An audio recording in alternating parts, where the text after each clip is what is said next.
I invited a guest, and her name is Hilma Volk. And I think I might be saying that one correctly. You know, I You usually got am it. very bad at destroying people's name, but this time I think I have it because it doesn't sound too complicated. However, I am going to have a hard time saying the next word.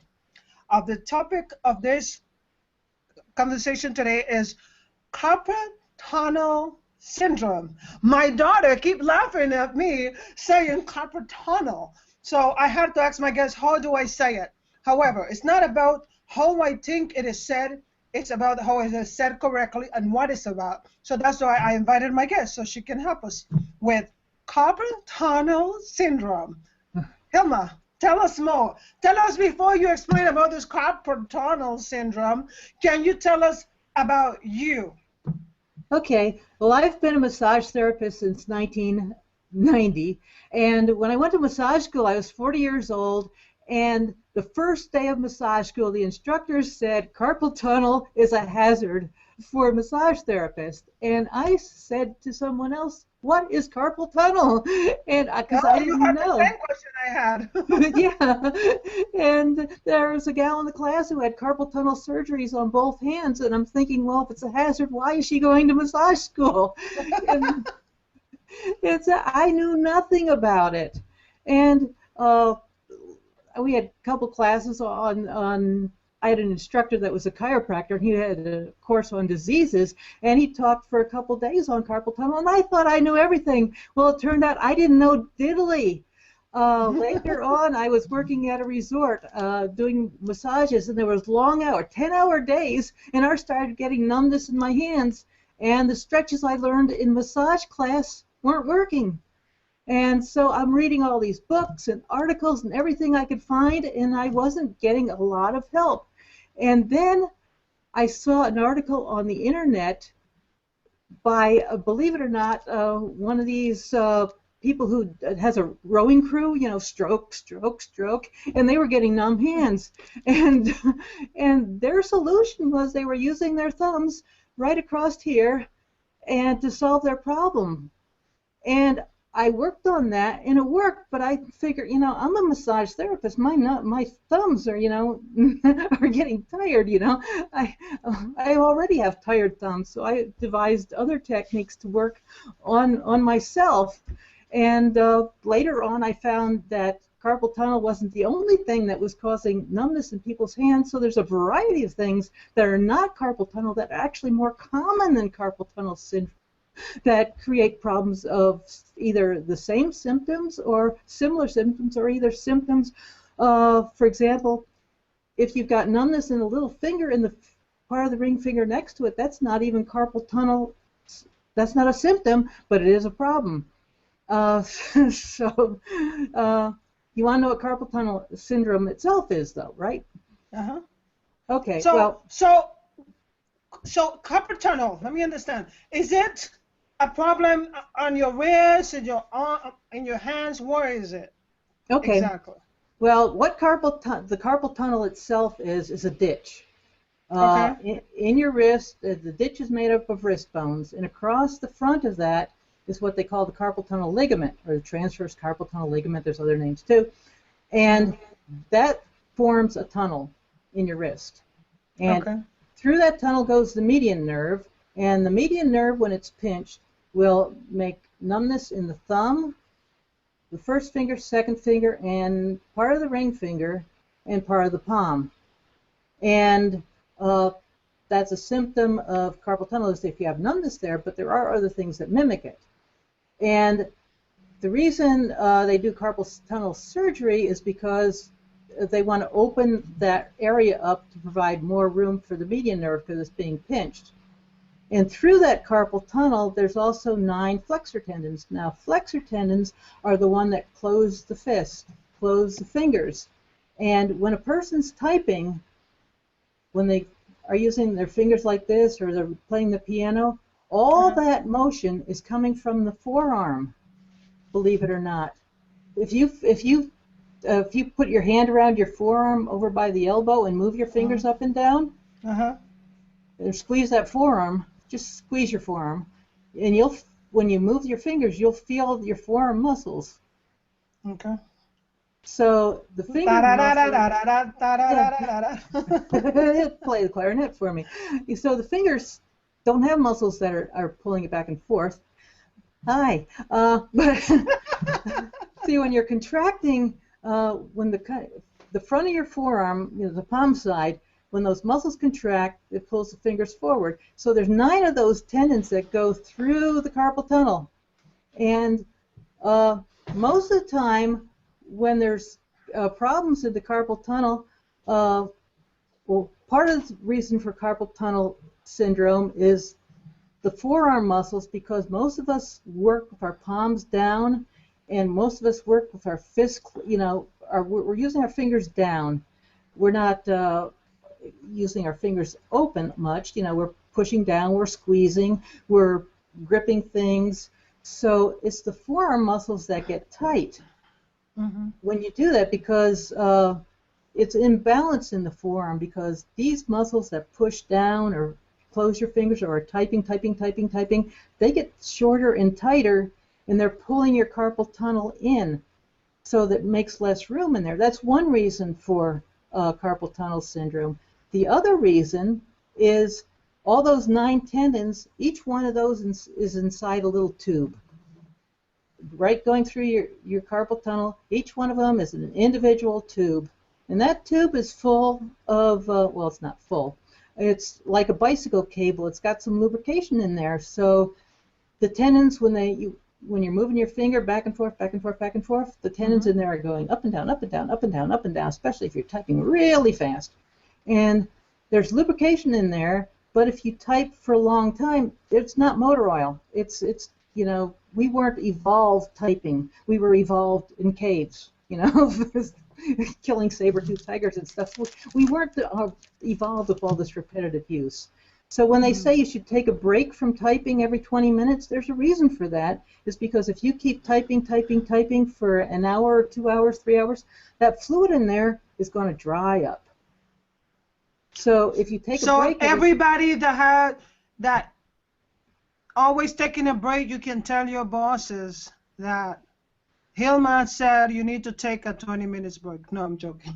No, a little 5-minute break every 20 minutes. No, 5 minutes. 5 minutes, yeah, she said. But it doesn't mean you can quit working. You can answer your telephone, look at your email, go to the bathroom, I'm trying to get you in trouble, right? Right. You can just go to sleep for 5 minutes. That's all. It's good. It's good to stretch out your body too, because. So how do you know? Lately I've been having I'm having a hard time holding things tightly. I'm having problems a little. It's like numbness. It's not no pain. It's just numbness. And then here, my wrist is getting tired. Is that carpal tunnel? Well, it may or may not be. A good way to tell is, well, let me ask you a question. Do you have problems at night? Do you have anything in your hands waking you up at night that's different than the day? Do I have what? Is it different at night? Because a lot of people have carpal tunnel. They wake up in the night with pain in the wrist, or they have numbness in your hands. Usually it starts out at night at times. Mostly in the night I feel numbness, but in the day I'm always on the computer typing. And I do feel that I purposely have to take a break, because otherwise my fingers are uncomfortable. Right. But if it's worse at night, usually the reason is that the carpal tunnel is open when it's in a neutral position like this, and when your hand's down, it closes the carpal tunnel, and when you have it like this, it opens the carpal tunnel.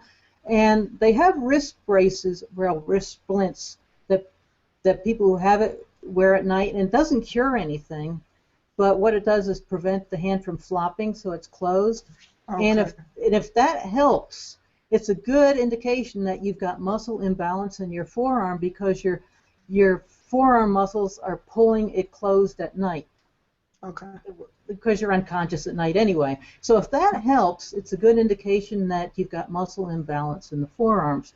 And there's several things you can do. My program is primarily about self-massage because I believe that works faster than stretches, but there's a lot of stretches you can find on the internet. And the reason I think stretching is not as effective or as quick as self-massage is because let's say you had a piece of elastic and there's places in there that are kind of stuck together, just like knots in your muscle would be, or sometimes you have muscle fibers actually closed.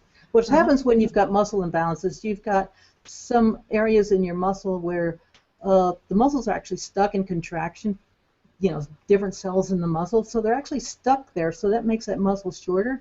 Well, if you're stretching something that has knots or whatever in it, the parts that are easiest to stretch will stretch easiest. So if you go stretching any muscle, the part that's easiest for it to stretch will stretch first, and the part that really needs the help is the stuff that gets stretched last, and you might be done stretching by the time you ever get to it. So stretching takes a little more persistence to get rid of problems in any muscle, whether it's a neck muscle or hand muscle, arm, forearm muscle, whatever. Lots of muscles. Yeah. So tell us more about this carpal tunnel. Does it cause any back pain? Does carpal tunnel have to do with back pain, or have nothing to do with it? No, it doesn't have anything to do with back pain, but there are things that mimic carpal tunnel, and it's beginning to be even more of a problem. Oops, I just hit my cord. People are working on their smartphones and their tablets, and computers are getting smaller and smaller, and you're kind of hunched into a ball.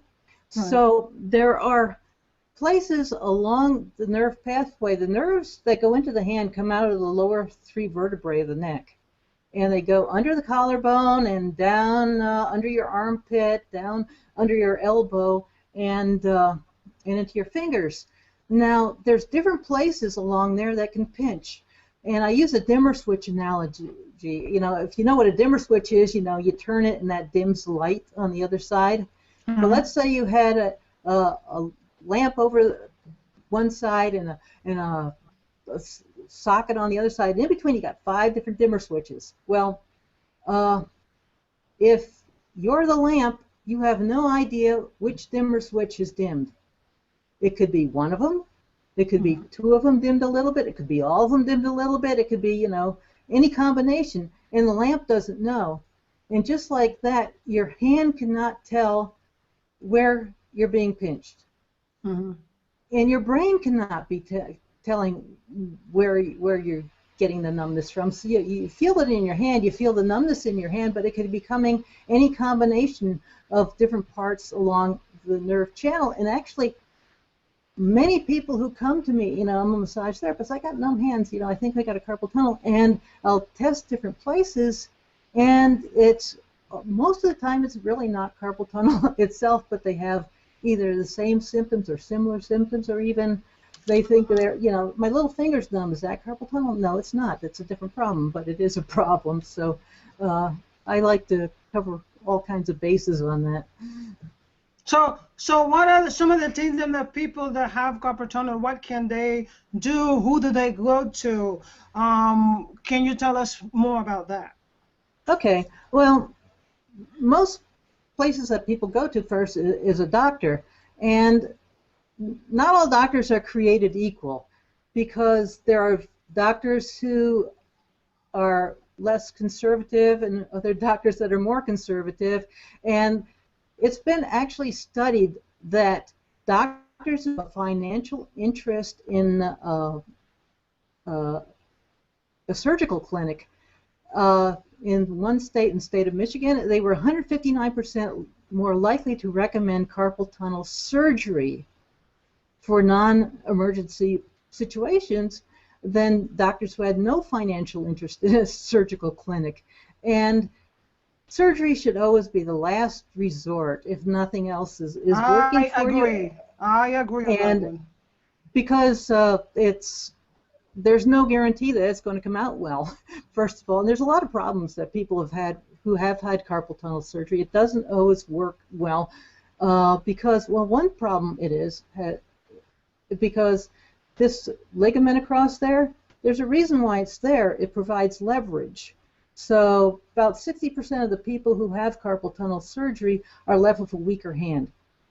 Oh, Because, so it may not matter if you're doing weak stuff like typing, but if you're a gardener or a musician or, you know, a laborer, you know, and you need strong hands, most people who have carpal tunnel surgery, well, statistically, 25% can't return to the same job they've had before. But anyway, it's a last resort. If you're in danger, if you've let it go so long that you're in danger of permanent nerve damage, that may be your only choice. But there are other options, and unfortunately, there's not a lot. There's not a lot of options that a medical doctor will give you. The best one they can give you is go to a physical therapist and hope you get a good one, because some will just give you a bunch of exercises and others will really analyze your situation. But the doctor that you don't want to go to is one that gives you drugs for carpal tunnel, and I'll tell you why. Because I mentioned that there's those little tubes in there. Well, when your fluid dries out in there, what happens is you start chafing. It's rubbing, and it's rubbing little particles of that sheath off in there, so you get gunk building up in there. And what your body normally does, the reason you've got swelling in there is because it's irritating. And what it does is it sends the white blood cells in there to take care of that irritation. And the white blood cells have things like amoebas that look like amoebas. They're killer T cells, and they can ooze in and out of things, and they can gobble up the gunk that's in there. But if you give yourself drugs, anti-inflammatory drugs, it will take care of the inflammation, but it won't take care of the gunk. And what happens is it shuts off the brain's understanding that there's a problem there. It's like the guys are asleep in the fire engine, so they don't know there's a problem there, so they don't go in there. So drugs have never, ever, ever, ever, ever helped carpal tunnel. Even the Mayo Clinic says so. But there are indications that the drugs, in the long run, will make your problem worse. And there are doctors who do know this, but there are many doctors that prescribe drugs, and that's the wrong doctor. And it's especially true for carpal tunnel syndrome, because you've got this little narrow place in there where it may not hurt if you've got a problem somewhere else, but in there, because it's so narrow, you need to get that gunk out, and drugs will just mask the symptoms for a while, but it'll just make it worse. So, tell us more. Why is it that you decided on this topic to carpal tunnel? How did it become your passion?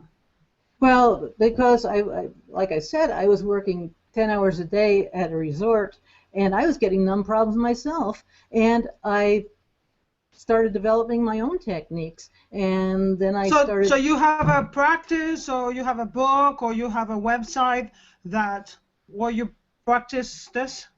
Yeah, well, I'm a massage therapist, so I am practicing, but I put it all on video. First, I started putting videos on my blog, and I got a tremendous great response from people saying, hey, this is working. And then I developed my program, carpaltunnelmaster.com, and people would come and ask me, because I worked with a lot of hairdressers too, they say, I've got numb hands, and I'll say, here's the link to my video. And next time I'll say, well, did you watch it? They go, no. And, so you provide them with lots of solutions in your video? Yeah, I've got, all kinds of, there's a whole bunch of videos on that site. It's a program people can buy, but I've got a core section which it shows you where to locate your problem, how to tell where your problem is, and how to fix it. And then I've got a whole second section on many different topics that are kind of optional. There's my first part of my program, the fixing part is mostly self-massages. The second part, I cover stretches, I cover supplements, I cover, how to find a practitioner that can really help you if this isn't working. How to ice, and there's just different topics that may or may not apply to people like thumb pain and So things like that. where can people find this information? Is it on your website, or where can they find it? That's carpaltunnelmaster.com. Well, as I'm speaking, you will see that at the bottom of this title it says My Living Radio with Hilma Volk, carpaltunnelmaster.com. You cannot say that it's misspelled. I went through the whole process with Hilma, and she said it's spelled this way. So if you have any questions about it, don't hesitate to go to her website to find information. No, thank you very much for Hilma. having me. So, Thank you so much. What is something that you can tell us before we go? A point that you want someone to remember. Why is this topic, carpal tunnel, important? Somebody might say, okay, I have a little pain here and there, but it shall pass. Why is it important? Because if you keep on doing what you're doing, if you don't change what you're doing, it's going to get worse. It's not going to get better by itself. You have to take action for yourself, do something for yourself, but you can reverse it. And, I've heard people say, my doctor says it can't be fixed or reversed by itself. Yes, it can. It's almost always a muscle imbalance problem, or if you've got gunk in there, you can mechanically clean it out. There's all kinds of stuff you can do. But I also want to leave you with something, too, because a lot of us, we're rolling ourselves into a ball, looking at smartphones, looking at tablets, and that creates not just problems with numbness, that creates headaches and back pain in between your shoulder blades. It makes you all squinched up, and there's kids that are just looking at their tablets all day, and they're turning into, I've seen these little old ladies in nursing homes with their heads down on their knees. Right. That's not from using tablets, obviously, but you want to take time during the day to unwind. Everything pulls you into a ball. Do stretches to stuff that unwind you. Get unballed. That's what I want to leave. That was a great explanation. So if you by any chance thought that this topic is not very important, well, it is important. Remember, every part of the body is important, and if you ignore one of the parts, the rest will start they're having problem as well. So take care of your carpal tunnel, and remember what Hilma said, avoid the pills. Is that correct? Yep, if you've got carpal tunnel, I do remember that. Yay! Thank you, Sam. Thank you, Hilma.